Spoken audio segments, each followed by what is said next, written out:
Hello ladies and gentleman, मैं Prathamesh willing magic talk show के Hindi podcast में आपका तहे दिल से स्वागत करता हूं। इस पॉडकास्ट के थ्रू हम स्टूडेंट्स और प्रोफेशनल्स को लीडरशिप, मैनेजमेंट एंड एंटरप्रेन्योरशिप के क्षेत्र में बड़ी और असामान्य सफलता पाने की राह दिखाते हैं। किताबशाला सीरीज में हमने लाइफ ट्रांसफॉर्मिंग बुक्स के इम्पोर्टेंट लेसन्स को बहुत ही क्रिएटिवली और सिंपल वे में आपके सामने लाने की कोशिश की है।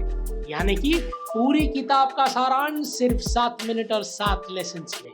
आगे बढ़ने से पहले मैजिक टॉक शो यानी के MTS पॉडकास्ट को फॉलो करें और बेल आइकन को प्रेस करना ना भूलें, जिससे आपको हमारे पॉडकास्ट के अपडेट्स लगातार मिलते रहे। आज के एपिसोड में हम बात करेंगे कार्सन टाटे द्वारा लिखी गई ये किताब, जो आपके काम के प्रति आपका दृष्टिकोण यानी कि पर्सपेक्टिव्स को थोड़ा बदल देती है। और इस किताब का नाम है वर्क सिंपली।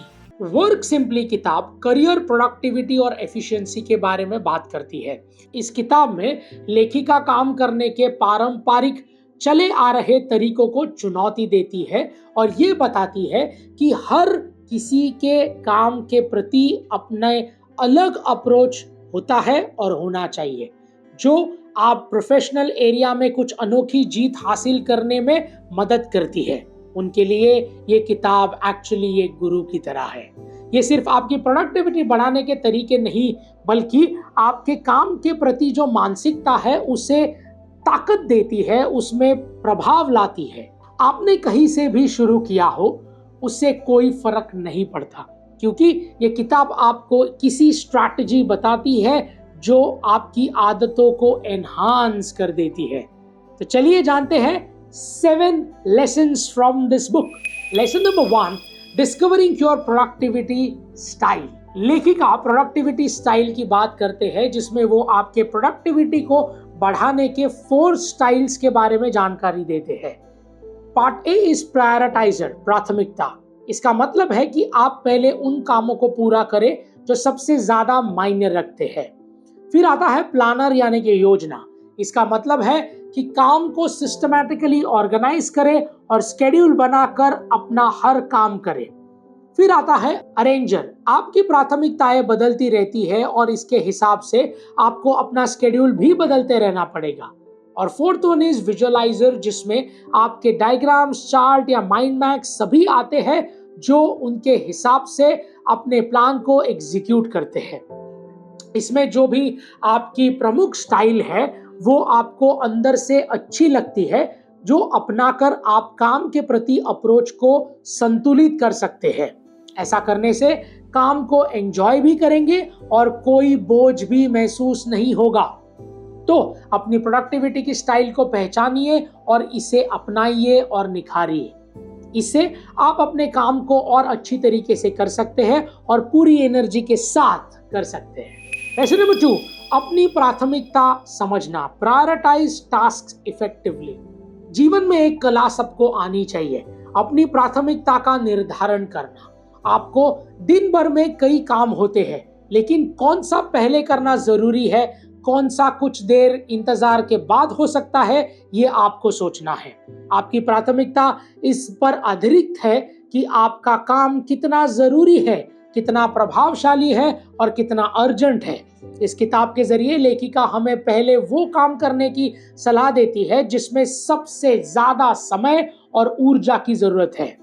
अपनी ताकत वहां लगाइए जहां उसकी सबसे ज्यादा जरूरत है। इससे आपकी पर्सनल और प्रोफेशनल जिंदगी पर सकारात्मक प्रभाव पड़ता है। चलिए इसे एक उदाहरण के तौर पर समझते हैं। जैसे मान लीजिए आपको दिन में 4 काम करने हैं। आपको एक किताब के 20 पेजेस पढ़ने हैं, आपको आपके मित्र से मिलने जाना है, किसी से हॉस्पिटल में मिलना है, और मे बी कॉलेज असाइनमेंट, किसी की डेडलाइन है, या फिर ऐसा कुछ काम पूरा करना है। तो अब आप सबसे पहले क्या करेंगे और कौन सा काम करेंगे? सबसे पहले आप अर्जेंट काम करेंगे, जो है कि हॉस्पिटल जाना और असाइनमेंट पूरी करना। उसके बाद ज्यादा प्रभावशाली काम है जो किताब पढ़ना है और फिर आपके दोस्त से मिलने जाना है। अगर आप इस तरीके से प्राथमिकता को दिमाग में रखकर काम करते हैं तो आपको कभी अपने किसी काम को लेकर एंजाइटी नहीं होगी और बिना किसी चिंता लिए आप समय पर हर काम पूरा कर जाएंगे। हाँ, ये आसान तरीका है, पर इसे आजमा कर जरूर देखिए।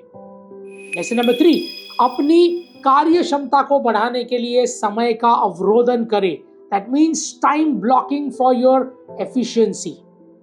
लेखिका इस बात पर जोर देती है कि हर काम में अपना बेस्ट देने के लिए समय पर अपना कंट्रोल होना बहुत ही ज्यादा जरूरी है। हर काम के अलग अलग समय निर्धारित कीजिए, इससे डिस्ट्रैक्शंस कम होंगे, फोकस बढ़ेगा और आपका रूटीन सेट हो जाएगा। जब आपको पता होगा कि इस समय पर यह काम करना है तो आपका ध्यान नहीं भटकेगा।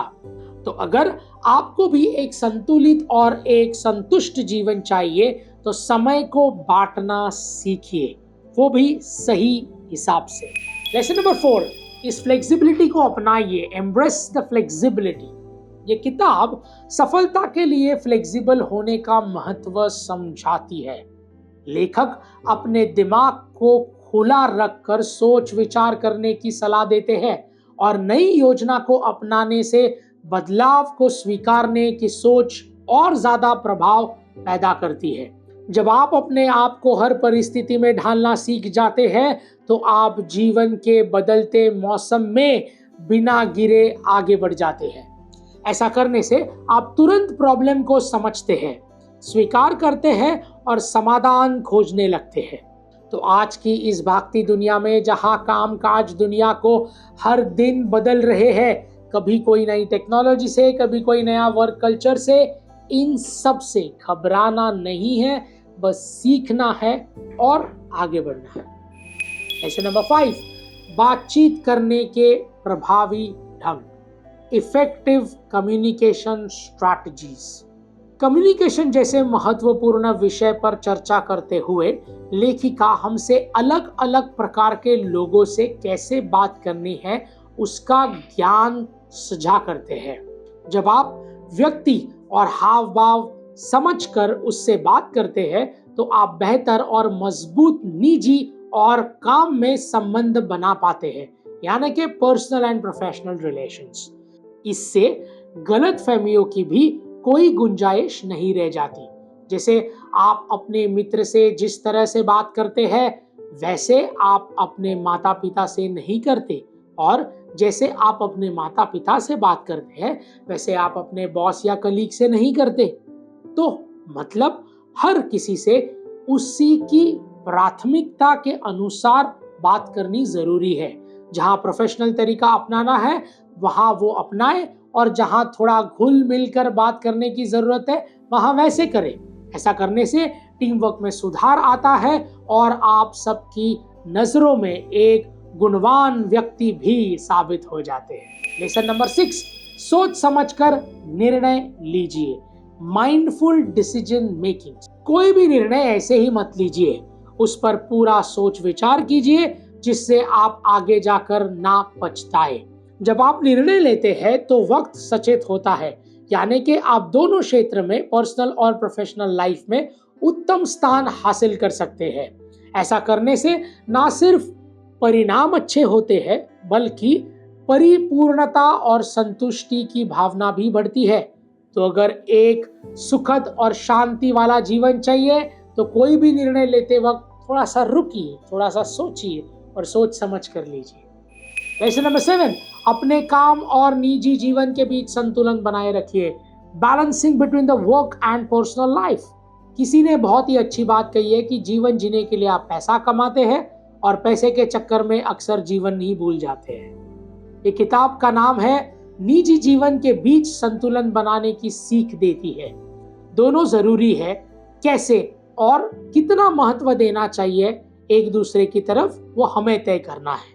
मतलब अपने समय को निर्धारित कीजिए और दोनों के लिए समय निकालिए। ये किताब दोनों ही चीजें यानी कि आपके काम और आपके निजी जीवन की सम्मान करती है और दोनों में संतुलन बनाए रखने का आग्रह भी करती है। जब आपके काम और परिवार के बीच का तराजू हर एक तरफ नहीं झुकता तो आपके जीवन में संतुष्टि आ जाती है।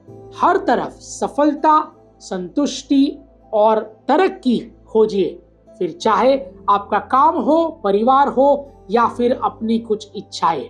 याद रखिए, काम आपके जीवन का एक हिस्सा है, पूरा जीवन नहीं है। और इसी के साथ हमारे 7 अद्भुत लेसन समाप्त होते हैं from the book work simply. ये एक कंपास की तरह है जो आपको ज्यादा खुशहाल और ज्यादा संतुष्ट काम के लिए प्रेरित करती है।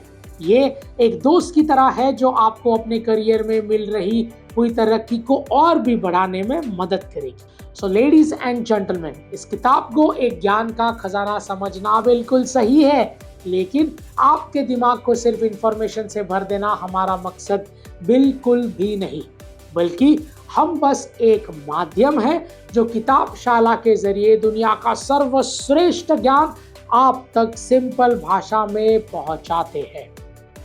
तो इस ज्ञान को सिर्फ ज्ञान ना रहने दे, इसको अपने रोजमर्रा के जीवन में इस्तेमाल करें और अपनी जिंदगी को नई ऊंचाइयों तक ले जाएं। किताबशाला के अगले एपिसोड में फिर मुलाकात होगी, जहां हम बात करेंगे यू कैन किताब की, जो आपको बेहतर बनने के लिए एक रोचक किताब है। तो be excited for the same. Ladies and gentlemen, this is Prathamesh Welling signing off. Until we meet next. Thank you.